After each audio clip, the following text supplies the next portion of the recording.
पर्वत की प्रहरी ऊंचे पहाड़ों की वासी एक नारी न्यारी है जिसकी आंखों में दृढ़ता निश्चलता औरों पर भारी है।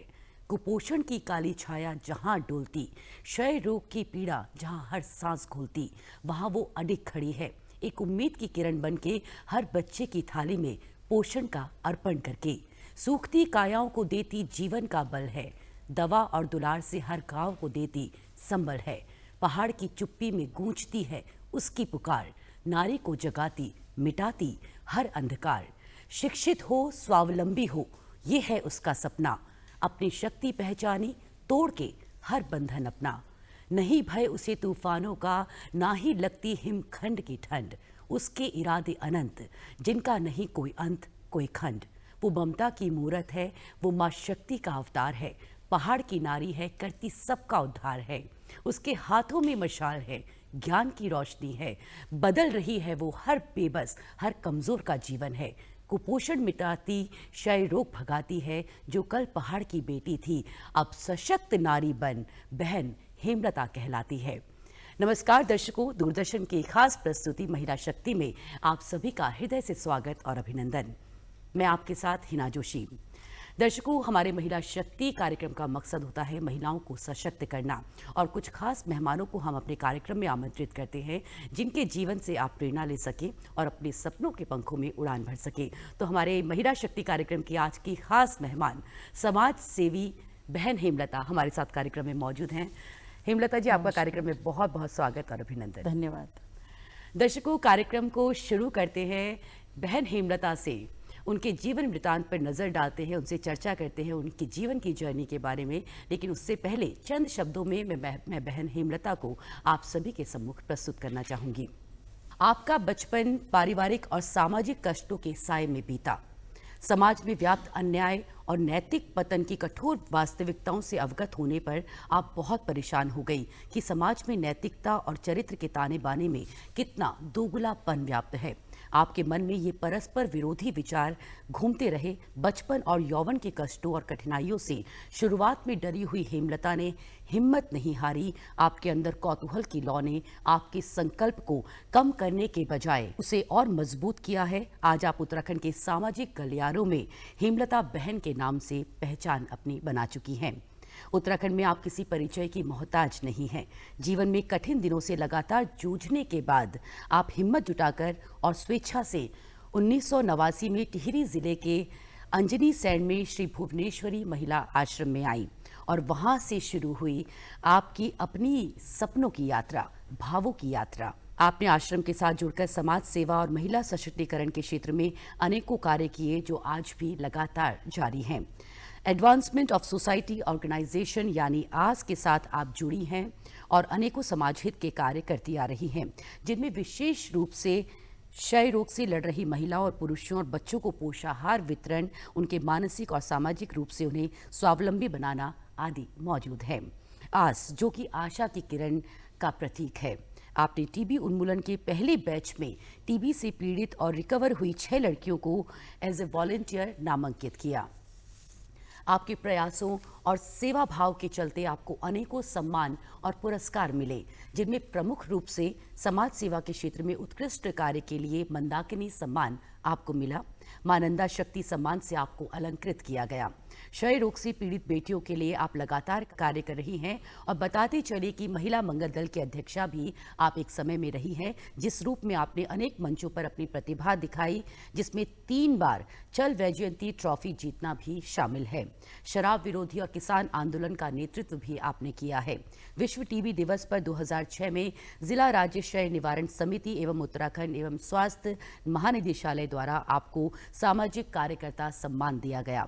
महिला विकास कार्यक्रम के तहत हिंसा रोकथाम पर काउंसलिंग पीड़िताओं को न्याय दिलाने में विशेष सहायता आपके द्वारा की गई। ऐसी ही महान विभूति, सशक्त, आत्मविश्वासी और अत्यंत प्रभावशाली व्यक्तित्व की बहन हेमलता हमारे साथ कार्यक्रम में मौजूद है।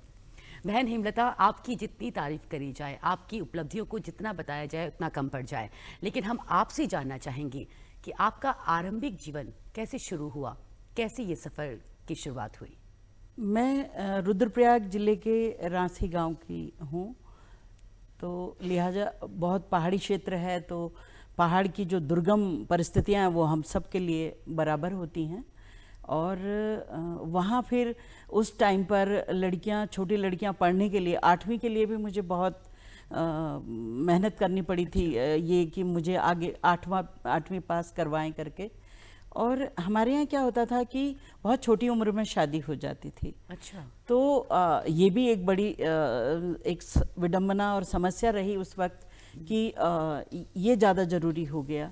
तो इस वजह से 8वीं करने के तुरंत बाद ही मैं वैवाहिक जीवन में गई। और अच्छा। और 6 साल वहाँ रही हूँ।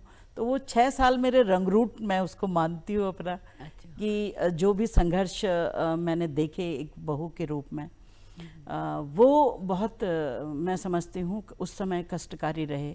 और उसने मेरे जीवन में एक अपने अस्तित्व की भी एक समस्या पैदा कर दी कि घर में अगर एक समय ऐसा होता था कि आपको घर में कोई गलत शब्द इस्तेमाल कर रहा है या गलत बोल रहा है, तो और आप अपना पूरा 100% कर रहे हैं, 16 साल की लड़की क्या कर सकती है। तो वो सारा सा मुझे वो मेरे सामने रहा और 6 सालों में मैंने बहुत कुछ सीखा। वैसे देखा जाए तो उन 6 सालों में मुझे गांव के लोगों ने महिला मंगल दल की अध्यक्ष भी बनाया। हाँ जी। और 3-4 साल हमने उस पर भी काम किया, उस पर हम आगे बात करेंगे। हाँ जी। उसके बाद जब मैं बहुत पीड़ा में रही तो मुझे लगा कि मुझे था कि मुझे निकलना है यहाँ से, कहाँ जाऊँगी ये निकलने का ख्याल जो आया, ठीक है, ख्याल मन में आता है, महिलाएं जब पीड़ा में होती हैं, तकलीफ में होती हैं, लेकिन कदम आगे बढ़ाने के लिए ना बहुत हिम्मत चाहिए होती है। ये हिम्मत आपके अंदर कहाँ से आई? मैं समझती हूँ ये मुझे था कि मुझे निकलना है। और ये पूरे फैमिली में मैंने कहा था कि मुझे अच्छा। बाहर जाना है। और क्योंकि जो मनुष्य की जो वैल्यू होती है ना, उस वक्त जो बहू बेटियों का जो व्यवहार बहू बेटियों के साथ था, वास्तव में कष्टप्रद था। जी तोड़ काम था, कमर तोड़ काम था। उसके बावजूद भी उसको ढंग से अगर खाने पहनने को नहीं मिलता तो वहाँ वो व्यक्ति सोचना शुरू कर देता है। और मेरी जैसी स्त्री, शायद वो लड़की उस वक्त सोच रही थी। और ये था, मैं ईश्वर से प्रार्थना करती थी कि हे ईश्वर, मुझे कोई अच्छा रास्ता देना कि ताकि मैं यहाँ से बाहर निकलूँ। और वही सोचते हुए मैं श्री भुवनेश्वरी महिला आश्रम, 8 मार्च का दिन था जी। और भुवनेश्वरी महिला आश्रम से, क्योंकि मैं महिला मंगल दल की अध्यक्ष थी, तो गुप्तकाशी सेंटर ने मुझे इनवाइट किया पहले साल। और उन्होंने जब बातचीत की, क्योंकि ये भी इसलिए हुआ कि जब मैं चल वैजयंती मिली उखीमठ ब्लॉक में, हाँ जी। जब मैं अध्यक्ष थी और ये अपने कार्यक्रम युवा रैली में भाग ले रही थी, जी, जी। तो लोक नृत्य और लोकगीत, हाँ 2 जी। चीज़ें उस कंपटीशन में थी। तो लोक नृत्य में गढ़वाली में होना था सारा। जी, और हाँ जी। मैंने शिव जी का भजन पेश किया था और उसमें 2-3 महिलाओं को साथ में लेके तो एक गीत गाया था। तो इंटर कॉलेज का माहौल था। तो वहाँ वंस मोर हो गया, आवाज़ शायद अच्छी रही या दर्द बहुत था। गीत के बोल भी गोपी फिल्म के थे, सुख के सब साथी दुख में न कोई। तो उसके बाद फर्स्ट आ गई पहले साल। तो स्वामी जी ने सुना, स्वामी मनमथन श्री भुवनेश्वरी महिला आश्रम के सचिव और तमाम लोगों ने, कि एक महिला होंगे जो उधर में दौड़ेंगे मैदान में। फिर रेस में भी फर्स्ट आई, साड़ी पहन के दौड़ी हूँ वहाँ भी। तो कहने का मतलब ये है कि इस तरीके से एंट्री हुई और गुप्तकाशी बुलाया। अगले साल मुझे श्री भुवनेश्वरी महिला आश्रम अंजनी सैन बुलाया। बिल्कुल, श्री भुवनेश्वरी महिला आश्रम में आपका जाना हुआ। लेकिन उससे पहले जो आपने बताया 6 साल जो आपके वैवाहिक जीवन के रहे हैं, उस दौरान आप महिला मंगल दल की अध्यक्षा रही। जी जी। इस बारे में हमें बताएं, क्योंकि कष्टदायी आपके वो 6 साल रहे। लेकिन महिला मंगल दल की अध्यक्षा आप कैसे बनी?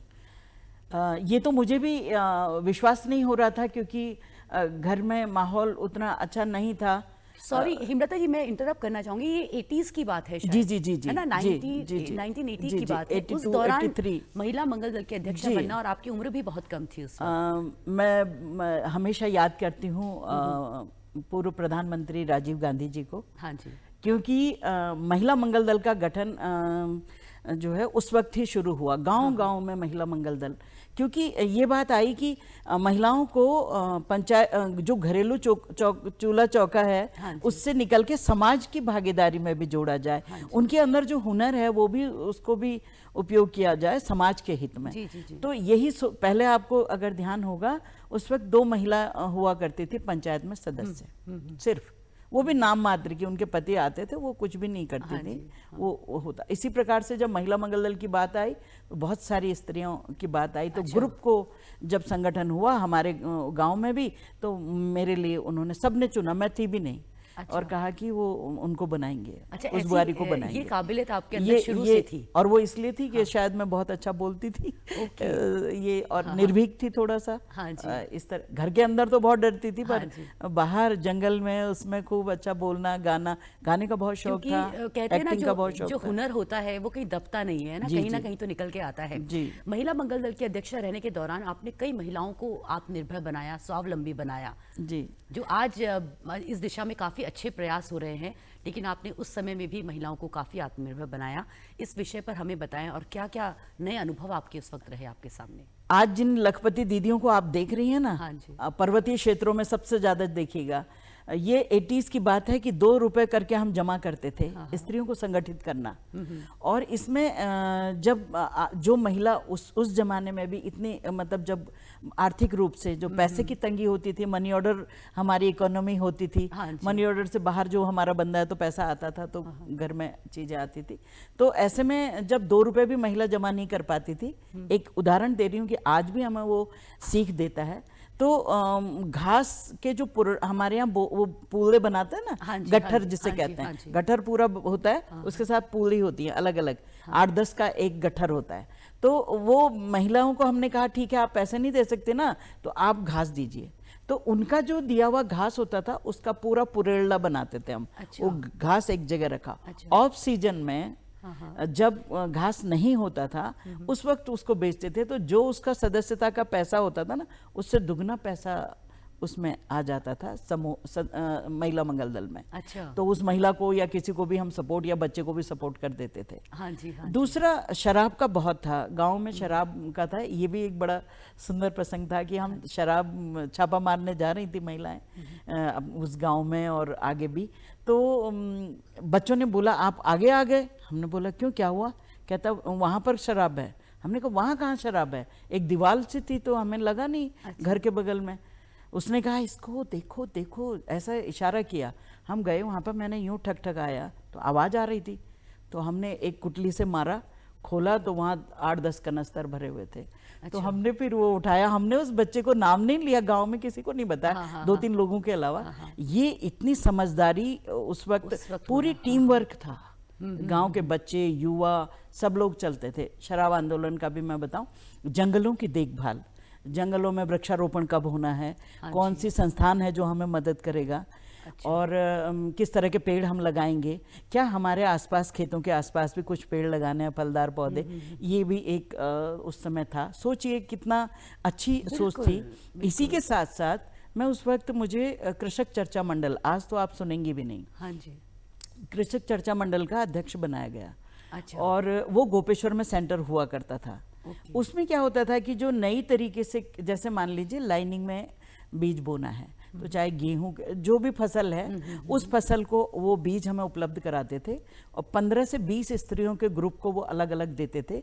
वो अपने अपने खेतों में उसका प्रयोग करते थे, पर सिस्टमैटिक वो खुद लोग आते थे हमारे बीच में, कृषि विभाग के लोग, और कैसे बोना है, क्योंकि हम तो सीधे छिड़क देते हैं बीज, तो उसमें काफी सारा नुकसान भी होता है। तो लाइनिंग में बोने में काफी बचता भी है बीज, और काफी काम आता है। और फिर जब उसका उत्पादन अच्छा हुआ, गेहूं का बहुत अच्छा फसल हुआ, और सरसों हुआ, 60 दिन का सरसों भी, एक 90 दिन की एक फसल होती है जिसमें तेल के लिए बड़ा काम आया लोगों को। तो ये बड़ा फायदेमंद हो रहा था। ये चीज भी हमारा एक बहुत अच्छा था। और एक अंतिम चीज थी हमारा प्रौढ़ शिक्षा कि जिसमें हमें एक दूसरे को पढ़ना सिखाना है, क्योंकि पढ़ना नहीं आता था। ये भी एक था कि आप रजिस्टर पे साइन कर रही हो तो अंगूठा ही लगाना पड़ रहा है, तो क्यों ना हम पढ़ लें। तो थोड़ा वो काम भी हम लोगों ने शिक्षा का भी आपने काम किया, महिला मंगल दल के अध्यक्ष। इसीलिए 3 साल जो चल वैजंती मिली, वो मिली भले ही हमारे लोक नृत्य और उसमें, साल भर में युवा रैली में, लेकिन वो मिली हमारे इन कामों पर। अच्छा जी। तो काफी अच्छा सफर रहा, काफी महिलाओं को आपने अपने साथ जोड़ा और नेतृत्व की ये क्षमता आपके अंदर शुरू से ही रही। मुझे लगता है कि शायद पहल करना, हाँ जी, दर्द सभी के थे, बिल्कुल। हम जितने लोग थे, जितनी बहनें थी, हाँ जी। तो जंगल जाते थे तो खूब खुल के हंसना बोलना। आपके चुनाव को हम तय करते थे कि हमें किसको वोट देना है। ये डिस्कशन हमारे गांव में होता था, हमारे गांव में नहीं, जंगल में होता था। हम गांव में वो नीतियां भी समझते थे कि कोई आके कह रहा है नहीं फलां को देना, फलां का है, फलां पार्टी का डिका है, नहीं। जब हम बैठते थे कि अरे वो एक अच्छा इंसान है, वो अच्छा करेगा हमारे गांव के लिए, हमारे क्षेत्र के लिए अच्छा सोचेगा, ये सारा तय भी जंगल में होता था। अच्छा, आपसी सहमति से बिल्कुल सब बैठ के बिल्कुल कि हम चर्चा वोट करते थे। हम वोट डालने जाएंगे। जाड़ों के दिन थे, हम पत्ते लेने जाते थे, हम पतेला बोलते हैं, पत्ते लेने जाते थे जंगल। तो ये तय हुआ हम इवनिंग टाइम में ही वोट डालेंगे। तो अब समझ नहीं आ रहा था कैसे डालना है, तो हमें निशान कैसे बताना वो भी हम बनाते थे। अच्छा, कि हमें अपनी दीदी को जो भूल गई है, बहुत बुजुर्ग हैं, उनको बताया इसको, आपको याद है ना कि किसको देना है, ऐसा। अच्छा, उस समय पे ये भी काम ये होते थे। ये चीजें भी थी। हाँ जी, हाँ जी। तो ये चीज़ें भी रही हैं। बड़ा एक निजी जीवन में जो भी रहा हो, लेकिन सार्वजनिक जीवन जो बना और जो घास लकड़ी और जंगल, तभी तो कहा गया है ना, गौरा देवी जी ने कहा है ना कि जंगल मेरा मायका, वास्तव में आपका वो मायका हम है। खुल के जीने का। बिल्कुल, जो प्रकृति जी, आपको सकारात्मकता देती है वो कहीं और से नहीं मिल सकती। बिल्कुल। बिल्कुल। वैवाहिक जीवन के जो भी कष्ट परिश्रम रहे, आप महिला मंगल दल की उस वक्त अध्यक्षा भी रही और इतने अच्छे काम आपने किए, लेकिन श्री भुवनेश्वरी आश्रम में आना, महिला आश्रम में आना, ये डिसीजन आपने बताया कि आपने परिवार वालों को बताया, लेकिन कितना मुश्किल था और कैसे आगे आई और आश्रम में प्रवेश जब किया? मैं आ रही थी, मैं काफी समय से बोल रही थी कि मुझे कोई रास्ता देखना है, क्योंकि एक मैं परेशान बहुत थी कि मैं पढ़ना चाहती थी और मैं पढ़ नहीं पाई थी। ओके। मुझे ये चिंता हो रही थी। एक प्रसंग में मैं ज्वेलरी के बदले मैंने रेडियो मांगा था कि आप मेरा सब ले लो, लेकिन मुझे एक रेडियो ला के दे दो। अच्छा। और ऐसे ही पढ़ने का बहुत सोचा था कि मैं सारे काम करूंगी, लेकिन मैं पढ़ना चाहती हूँ। लेकिन उन्होंने बोला हम काम के लिए लाए हैं भाई, हमारे यहाँ पढ़ने का कोई मतलब ही नहीं होता है ना। वो समय ही ऐसा, वो अंदर था, वो चीज़ थी। तो मुझे लगा कि मुझे निकलना है। तो मैंने जब मैं आश्रम जा रही थी, अंजनी सेन, तो मैंने घर में सबको बताया कि मैं वहाँ जा रही हूँ और शायद ही मैं लौटूंगी। ये ससुराल पक्ष वालों को आपने बताया? तो वहीं थी मैं। तो उन्होंने कहा लिख के दो कि तुम्हें कुछ नहीं चाहिए। अरे बाप रे। मैंने कहा मैं लिख के नहीं दूंगी, लेकिन मैं वादा करती हूँ कि मुझे कुछ नहीं चाहिए। और आज तक मैंने कुछ नहीं लिया। और पलट के आपने देखा भी नहीं। और मैं जब आश्रम गई तो बस आश्रम को देख के मुझे समझ आ गया कि मुझे यहीं पर जीवन बिताना।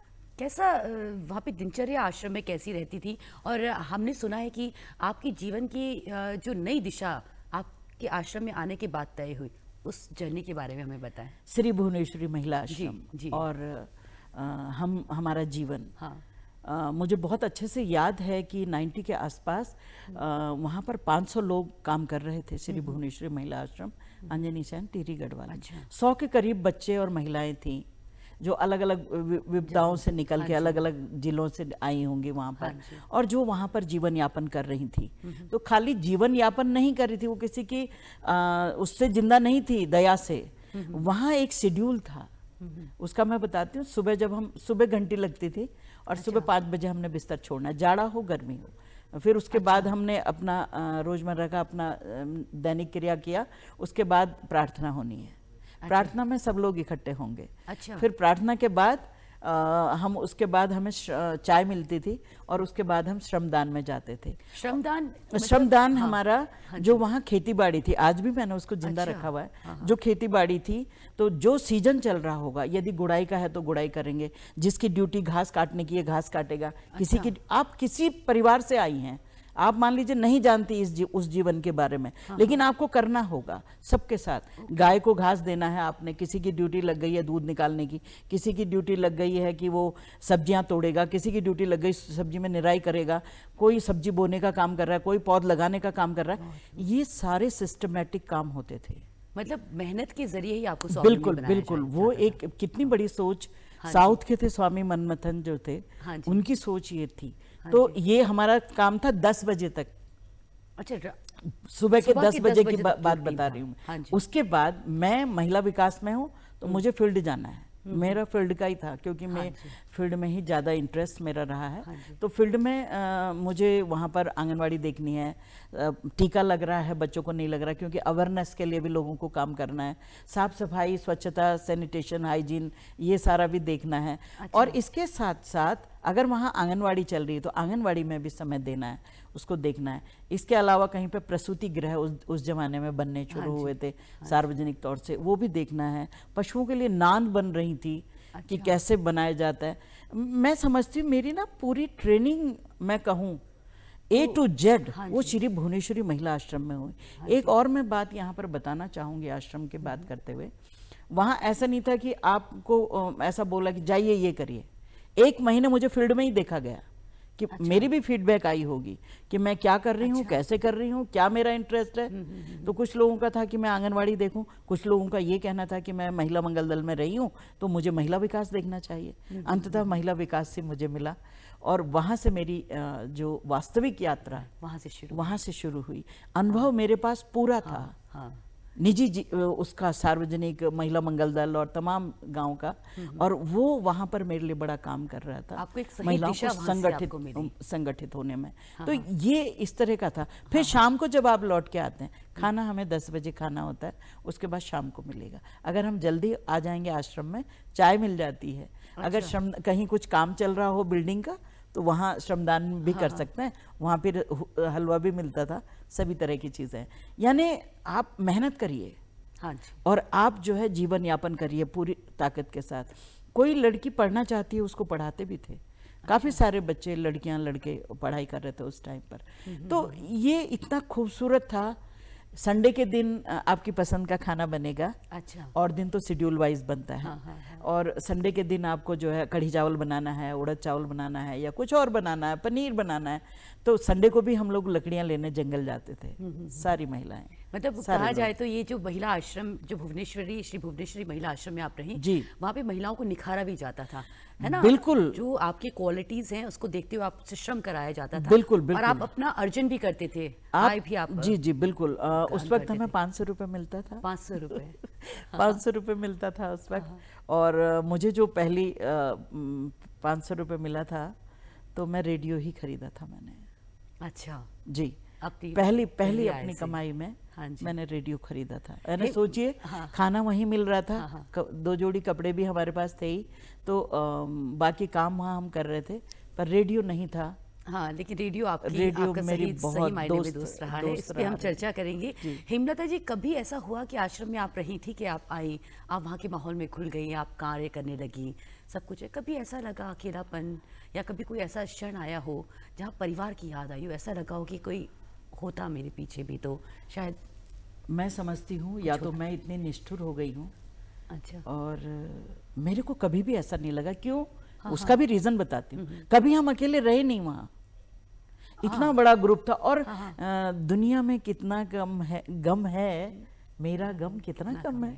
वहाँ सैकड़ों महिलाएं, बच्चे आपके सामने हैं। फिर गांव में जहां आप जा रहे हैं, वहां कितने दर्द थे, वो तो सारा हमें दिख रहा था। तो फिर अपने को तो हम भूल ही गए, अपना परिवार आपको वहीं हाँ मिल बिल्कुल। गया, धीरे धीरे धीरे धीरे उन्हीं में सारी दुनिया नजर आई। वहां पर जो भाई काम कर रहे थे, मैं तो अपने को अभी भी भाग्यशाली मानती हूँ कि मुझे भाइयों का बहुत स्नेह मिला है। आज भी, पहले भी मिला था, आज भी मिला है, और मैं समझती हूँ आगे भी बना ही रहेगा ईश्वर की कृपा से। तो ये परिवार एक तो हो गया जो हमारा ब्लड रिलेशन है, एक हो गया जो हम रिश्ते हमारे बने, लेकिन एक वो हैं जिनके लिए आपका कोई रिश्ता नहीं है, लेकिन आप उनके दर्द में बराबर सहभागी हैं। जी बिल्कुल, कुछ भी कर सकें उनके लिए। बिल्कुल। बहुत बढ़िया। आपकी ट्रेनिंग तो वहीं से शुरू हो गई थी, है ना? जी बिल्कुल, महिला आश्रम से, और वो आज भी कायम है। आप आस के साथ जुड़ी हैं, आज संस्था के साथ जुड़ी हैं, जिसमें जुड़ के आप क्षय रोग, कुपोषण जैसे असाध्य रोगों को, है रोगियों को आप मदद करती हैं, पोषाहार वितरण करती हैं, उनके रिहैबिलिटेशन का भी काम करती हैं। बताएं कैसे आस के साथ जुड़ के आप ये सारा इतना कुछ कर पाती हैं? आज से पहले मैं पर्वतीय जन कल्याण समिति में जुड़ी। अच्छा। टिहरी में। अच्छा जी, अंजनी सेन जब मैंने आश्रम छोड़ा, तो ये हो रहा था कि थोड़ा मुझे बाहर का एक्सपोजर नहीं मिल रहा था। देखिए जब समझ बढ़ती है ना हम सीखते हैं। बाहर का एक्सपोजर का मतलब बाहर जो राज्यों में ट्रेनिंग हो रही थी वहाँ हमारा नंबर ही नहीं आ रहा था। भले ही मैं काफ़ी जगह गई हूँ, उस समय सेवा में गुजरात में गई हूँ, काफ़ी जगह हम लोग गए, बट मुझे लग रहा था कि मुझे ट्रेनिंग की और ज़रूरत है। तो मैं पर्वतीय जन कल्याण समिति में आई और मैं आपको बताऊं कि इसमें भी मुझे सबसे बड़ा जो सीखने को मिला, कोई राज्य छूटा होगा जहां मुझे ट्रेनिंग नहीं मिली। चाहे वो पंचायती राज की हो, चाहे महिला सशक्तिकरण की हो, महिला के विकास के संबंध में अन्य संदर्भ हों, तमाम मतलब ऐसी ट्रेनिंग्स मिली हैं। चाहे आप उत्तर प्रदेश प्रशासन अकेडमी ले लें, नैनीताल, जबलपुर, इंदौर में ले लें, मध्य प्रदेश में, बहुत सारे राज्यों में मुझे बहुत अच्छी ट्रेनिंग मिली जो आज मेरे बड़े काम आ रही है। हेमलता जी, क्षय रोगियों के लिए, जो टीबी के पेशेंट्स हैं, उनके लिए आप विशेष कार्य कर रही हैं, उस जर्नी के बारे में हमें संक्षिप्त में बताएं। दरअसल जो हमारा ये जो मैं काम कर रही थी, जैसे कि पीजे केयर्स, पर्वतीय जन कल्याण समिति, आश्रम, एक मन में ख्याल आता था, इसलिए आता होगा कि मैं अकेले थी, तो ये ख्याल आता था कि पैसा लेके तो सब कोई काम करता है, कोई ऐसा काम करा जाए जिसमें पैसा ना ले और हम कर जाए। और यही सोच थी जो क्षय रोग पर हमने काम करने की जरूरत पड़ी। और क्षय रोग पर हमने काम शुरू किया सबसे पहले देहरादून से। यहाँ डॉट्स प्रोवाइडर बनी मैं, ये 2002 की बात है, राज्य बन चुका था। और उसके बाद जब मैं डॉट्स प्रोवाइडर बनी तो मैं स्टडी के लिए बनी थी कि मैं जानूं उनकी परिस्थितियों को, और मैंने उनकी परिस्थितियों को जाना। मैंने देखा लड़कियां बहुत भोग रही हैं। एक तो ऐसा जिसमें भेदभाव, स्टिग्मा वाली बीमारी, ऊपर से उनको दबाना, डांटना और उनके खाने का भी ध्यान नहीं रखना। सो वहीं से आया कि क्यों ना मैं पोषाहार पे कुछ काम करा जाए। ये विचार यहाँ से चला और 2007 में मुझे ऋषिकेश भेजा गया।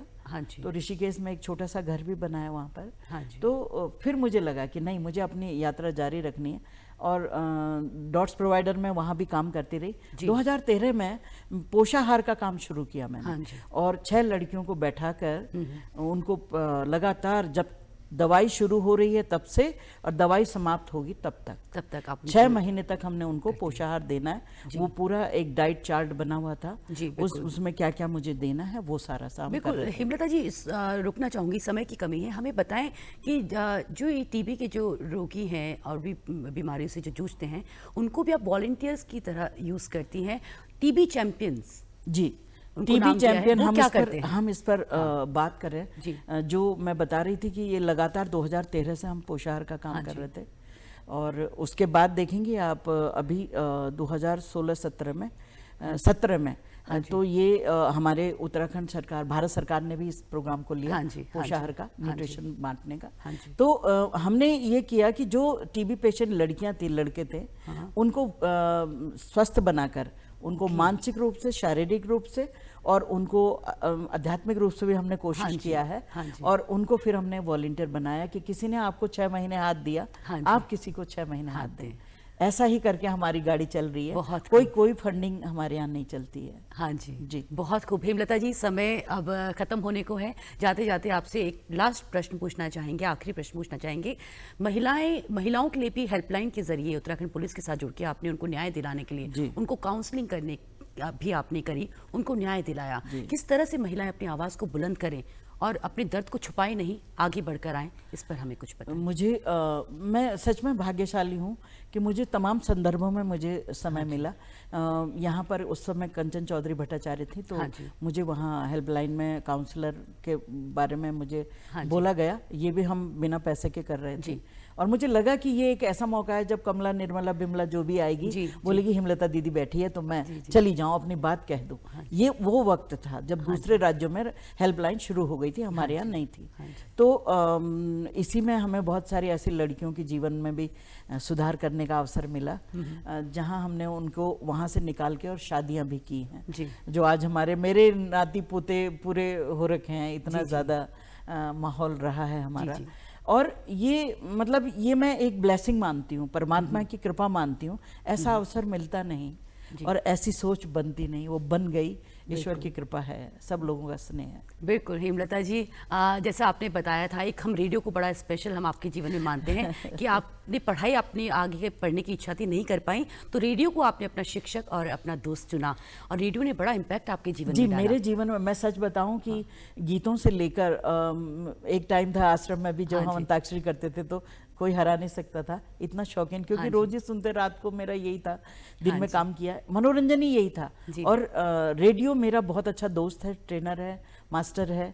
और दूरदर्शन और आकाशवाणी में अब जब मैं आती हूँ तो मैं समझती हूँ उसी ट्रेनर की वजह से मैं आज ट्रेन हुई हूँ। बिल्कुल, आप ये सोचती हैं कि आपने जो कुछ सीखा है रेडियो ने आपको काफी उसमें हेल्प करी है। बिल्कुल, बहुत बहुत धन्यवाद हेमलता जी, आप हमारे साथ कार्यक्रम में जुड़ी, इतनी सकारात्मक बातें, इतनी प्रेरक आपने अपने जीवन की कहानी हमसे शेयर करी। बहुत बहुत धन्यवाद आपका भी धन्यवाद।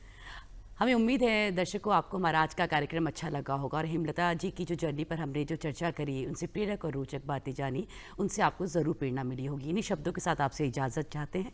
नमस्कार।